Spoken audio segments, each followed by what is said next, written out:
Hello, everyone. I think I'm broadcasting successfully on Facebook Live.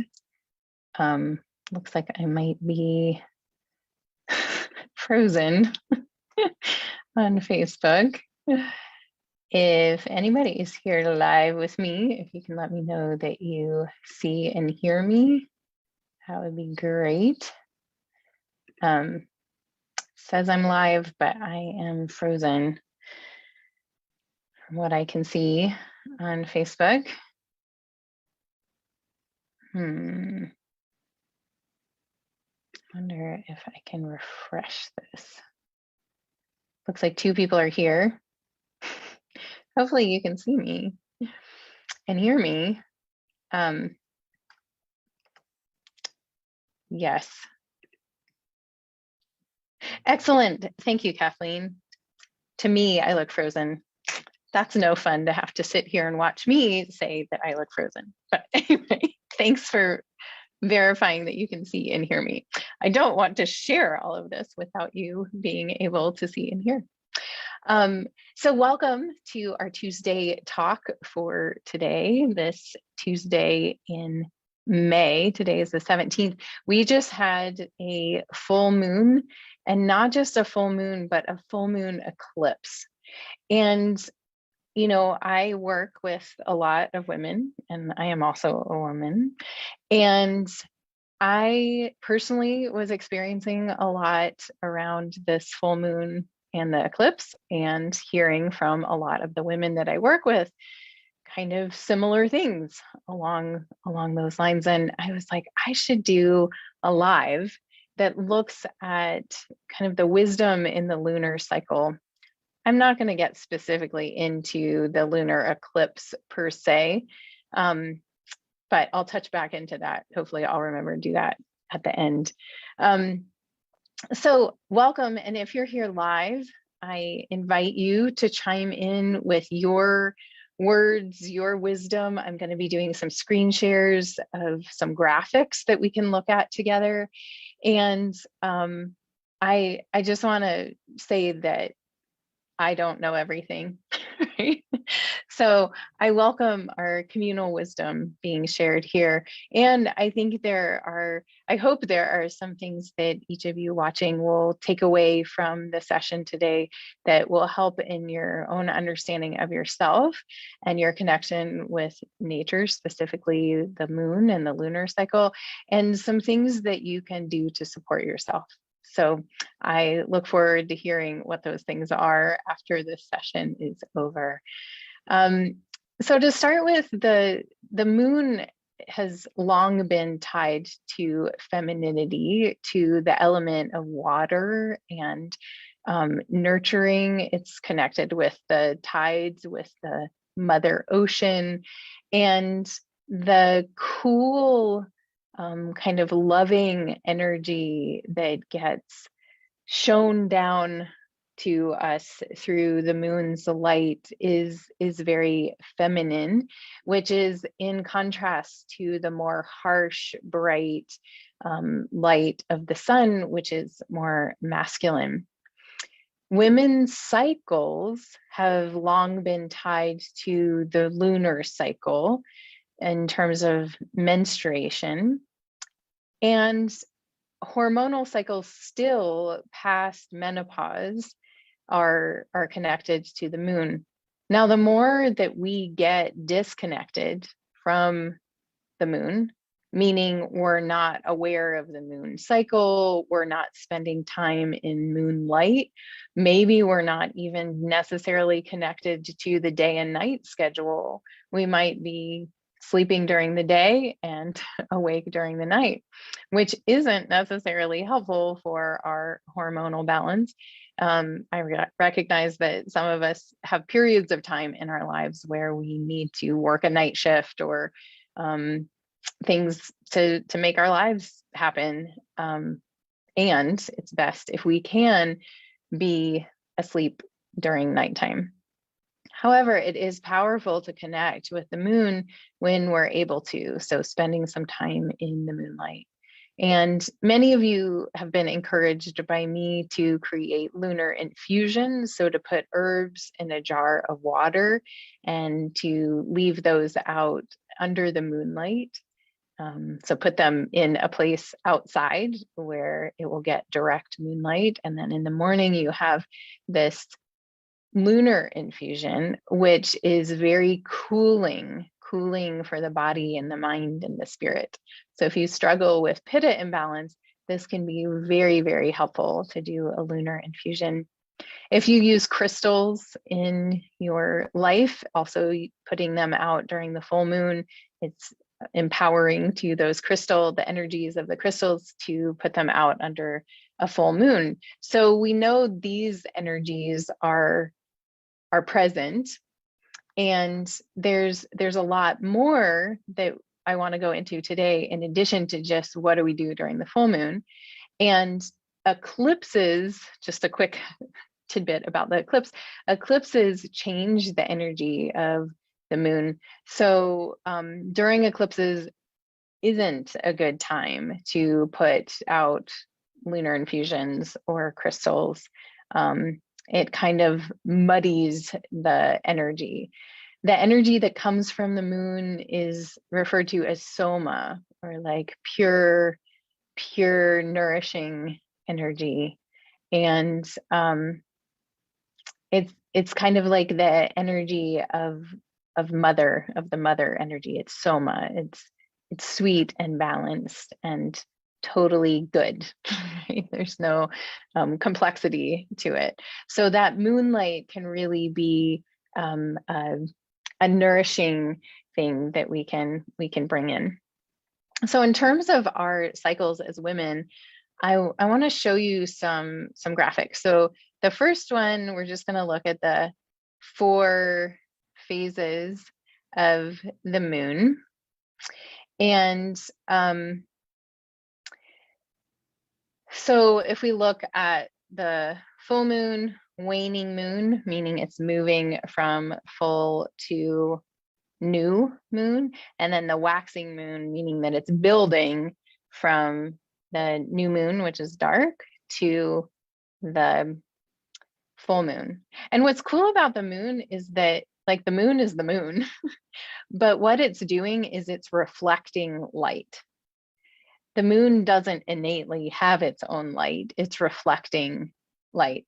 And this is such a cool concept to tune into, of that reflecting the light in terms of the energies that we can align with through the flow of the lunar cycle. So we just had this full moon, and here, if you are still menstruating, this would be, if you're aligned with a lunar cycle, this would be when your ovulation happens, is during the full moon. So it's like you're juicy, you're fertile. And it's also a time when the energies are more aligned for you to be seen. It's like there's a spotlight for all of us. It's not just some of us, all of us. So it's more comfortable doing things like being social, or, maybe giving a speech or a presentation, something that puts you in the light, kind of in the spotlight. If you're thinking about playing an open mic night or something, great to do during a full moon, or creating some sort of event, it's great to do during a full moon. It's a time when all of our energy is more aligned towards outward connection. So external energy more. So this is like the summer, it's a time of fulfillment.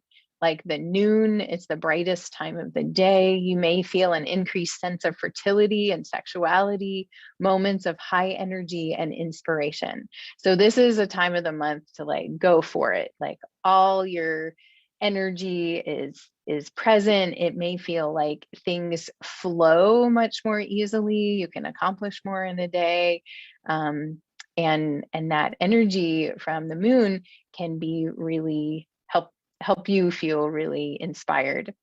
This can also be a time when people have trouble sleeping because the moon is full, right?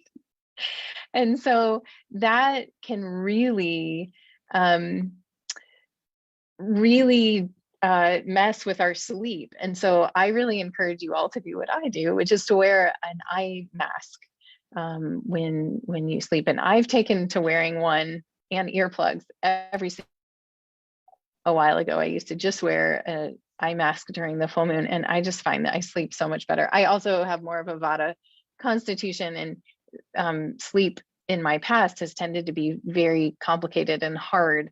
I now sleep really well, and I do use an eye mask every night, and especially during the full moon. So when we can create that darkness for ourselves instead of the light keeping us up during the full moon, that can be really helpful. Oh, Sarah, you're so welcome. I'm glad to be able to um, share with you all. And Debbie, glad to see you here too. Excellent. So when we're in the full moon, we may feel like all this energy, but we also need to know how to like put the face mask on and get a little quiet and spend some time in our created darkness so that we can actually get the rest that we need during the time. And so the full moon usually is one day, one night, but even around that time, you know, the few days before, the few days after, it's still very bright and that energy is abundant. This is the time when making ghee is recommended in terms of like making your month's supply of ghee is over these few days around the full moon. And again, that's so you infuse the ghee with this beautiful, glowing, nourishing, radiant energy of the full moon, the soma. So after the full moon, we then have the waning moon. And again, this happens over a period of days. And this we can look at more like the autumn season. So this is the autumn, a feeling of energy maturing, like the late afternoon, making the transition from activity to evening rest. You may feel more introverted and start seeding ideas for the next phase. So this is the harvest time. And so aligning, you know, what you're doing to the extent that, I mean, our world is set up where it's very challenging, even owning your own business like I do. It's very challenging to align what we're doing on any given days or moon cycles, as the case may be, to totally align with these things. And it can be incredibly helpful when we can, again, back to the do what you can where you are with what you have. So tuning into that kind of like harvest energy during the waning moon time, which is what we're going to be moving into after the full moon that we just had. And then we move into the dark moon. So this is the new moon. And this is the time if you are menstruating that you would menstruate. So back to the waning moon, this is when we would come kind of into the, if we do not have a viable pregnancy, then we'll come into our premenstrual time. And this can also be, some of us get kind of moody during this time. And this can be, when we look at that harvest energy, it can be like really discerning of like what we want to keep and what we want to let go of kind of energy. Okay, so then back to the dark moon. So this is the new moon, and this is traditionally when, if we're connected to the moon, we would bleed. And so in traditional cultures back in the day, you've probably heard of red tents. There's still red tent gatherings. The women would go and get to take a few days off of work and preparing food and just get to rest during their menstruation time. And now we pretend like nobody menstruates and we just, you know, either use hormones so we don't menstruate, which is challenging for the system, or we continue to push ourselves even as we're bleeding, when really it's a great time to rest. So this is like the winter. The seeds of possibility lie fallow and incubating. Like the night, it is time to regenerate. You may feel quiet, reflective, thoughtful, insightful, sensitive, and sexual. And I would say this time, compared to like the full moon sexuality, is more like deep intimacy, which may look different or feel different to you in terms of sexual expression during the new moon versus the full moon. So just things to tune into and see.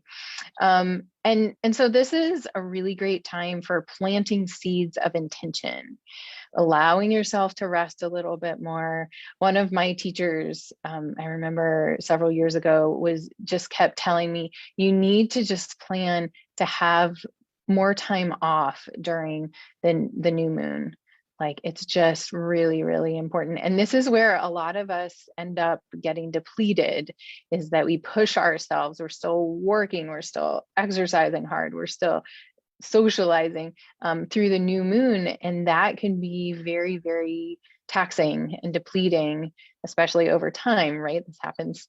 There's 13 moon cycles in a calendar year, so 13 times a year. And if we're constantly depleting ourselves during the new moon, and this goes for you whether you're menstruating or not. If you're, postmenopausal and you're no longer bleeding, it's still a good time to really tune into like the inner intuition, to plant the seeds of intention for the coming lunar cycle, to be a little more quiet, a little more internal. And I've seen this play out without people even knowing it in groups. Like when there's been gatherings on a new moon, it can be that there's more vulnerability and kind of like a deeper intimacy, but also less desire to like be around a big crowd of people or to be kind of like bright and shiny. It's more like being more internal and quiet, listening to that deep inner knowing. So then the moon starts to gain a little bit of light towards being full again. And then this is the waxing moon. So it's like spring, that energy, and ideas develop and energy grows. Like the morning, everything becomes brighter. You may feel extroverted, more like socializing, busier, starting to set up new projects. So it's that growth energy. And so over the time, as we're moving towards the full moon, this can be a time of, a lot of energy, maybe new growth, new projects, pushing yourself a little bit more. There's more stamina. And this is also that time when the immune system is the strongest, is after the new moon nourishment or bleed. So bleeding allows toxins to leave the body. And so that allows a clarity to happen. So let me know if anybody has any questions as I'm going through things here. And I'm trying to get back to where are we here? Oh goodness. I have lost my Zoom screen. Okay. So I want to share this is really strange. Okay, there we go. Okay, yay, here we're back. I'm usually pretty good with this technology, so that's kind of funny. Also, Mercury is in retrograde right now, which means technology is a little more confusing. So let me know if you have any questions from what I just shared about those 4 stages. So Grace says, yeah, so if you're on menopause, follow the moon cycle. Yes, all of us can follow the moon cycle. And even those of us that are still menstruating, we can tune into what the moon is doing. I mean, I have a friend who swears that she always, no matter what, bleeds on the full moon. We can be on very different schedules, but we can also tune into that moon energy. Like, we still want to take time to rest when we're bleeding, but there may be a balance there to recognize like what's the moon energy doing, what's your body doing, and have a conversation there. But yes, if you are postmenopausal, it kind of simplifies things a lot, and you can tune into the moon energy with a different level of focus. So I'm going to share another thing here. And so this is connecting the female energy cycle. So this is looking at that same rhythm, but from a different,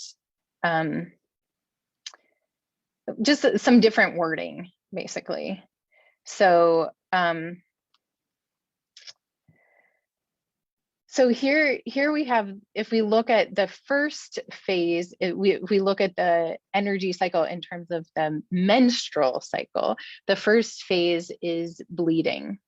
So this is when our cycle starts. So when we're charting our cycle, we look at from the first day of bleed until the first day of the next bleed is one cycle.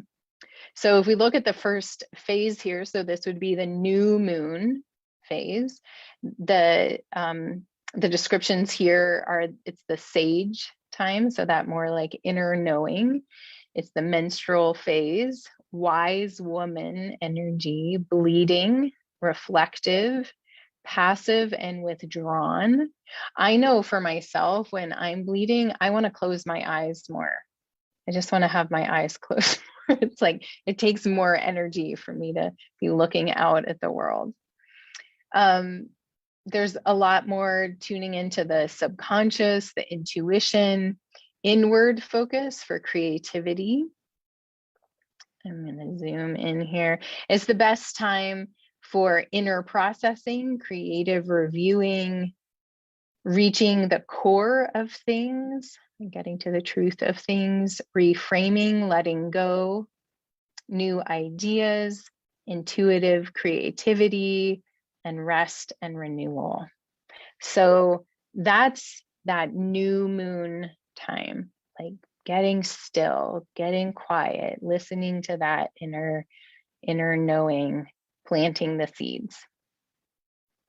And then we move into the follicular phase. So this is the growing of the follicle if you're still cycling, and it's seen as the maiden phase. And so the energy here is kind of the virgin energy. This is what we saw as springtime before. It's after your bleed, so you're kind of cleared out if you are still bleeding. It's dynamic, active, increasing conscious awareness. It's the best time for mental creativity, learning, clarity, concentration, researching, structural thinking, independence, and physical stamina.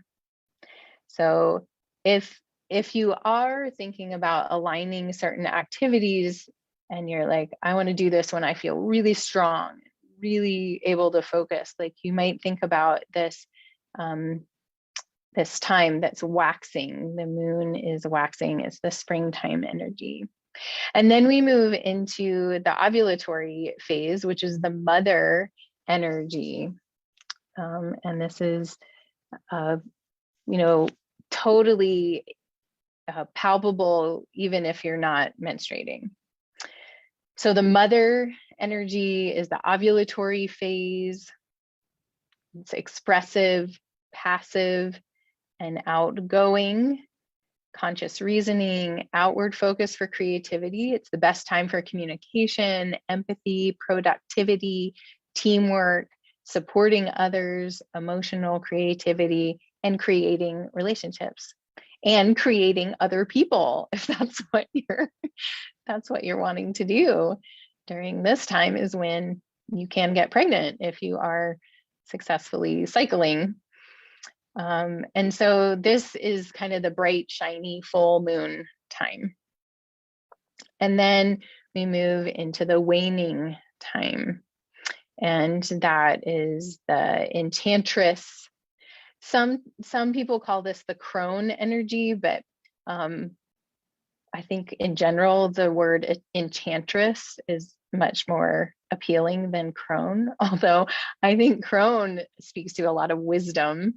So this is that phase is the luteal phase, the time of the wild woman. It's where we can get a little feisty, a little like we need to speak our truth, a little less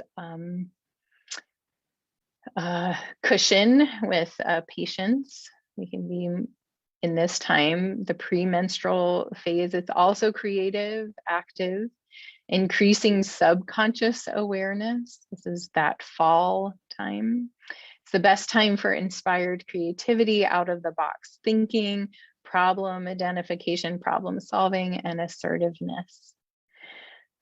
So again, this is another way to conceive of kind of the roles that all of us as women have, these energies of the sage, the maiden, the mother, and the enchantress in us, and how we flow in and out of those energies can be really exciting and powerful and empowering if we can look at how we can align with them over and over and over again, like each month, like how does this align?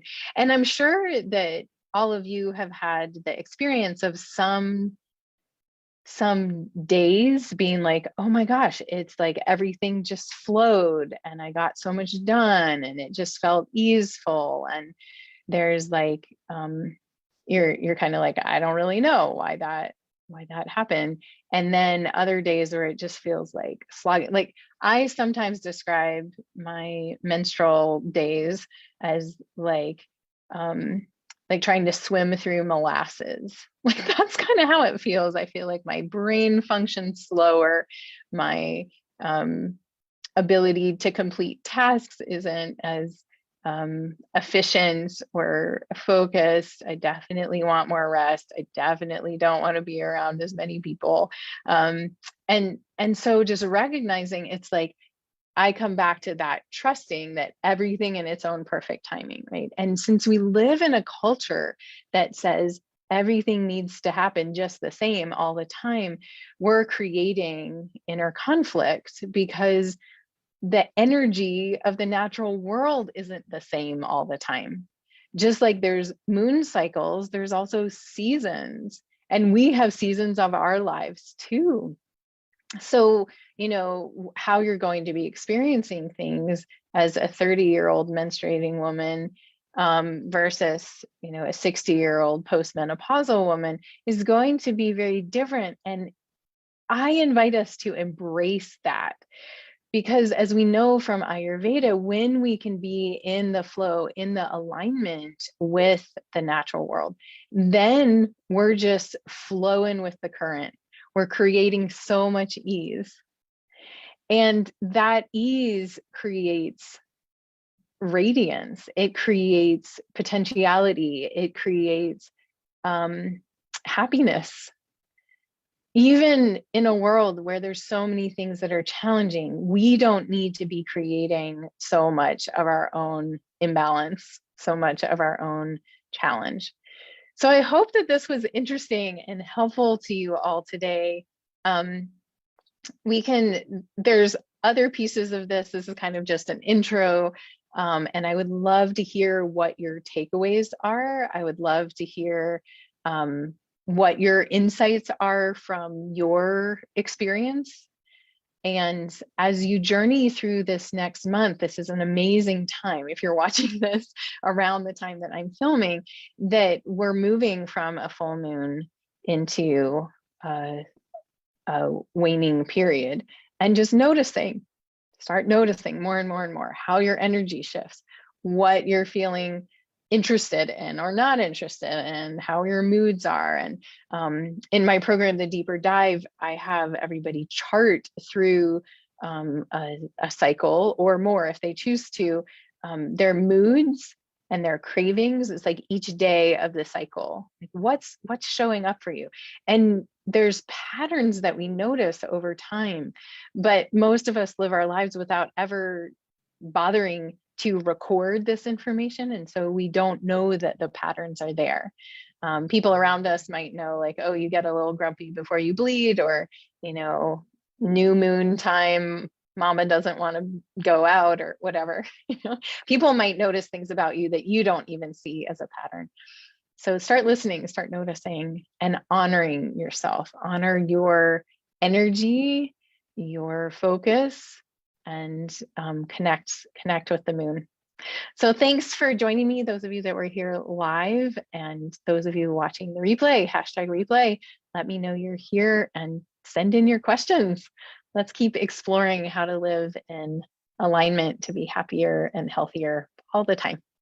All right, sending you all lots of love. Take care.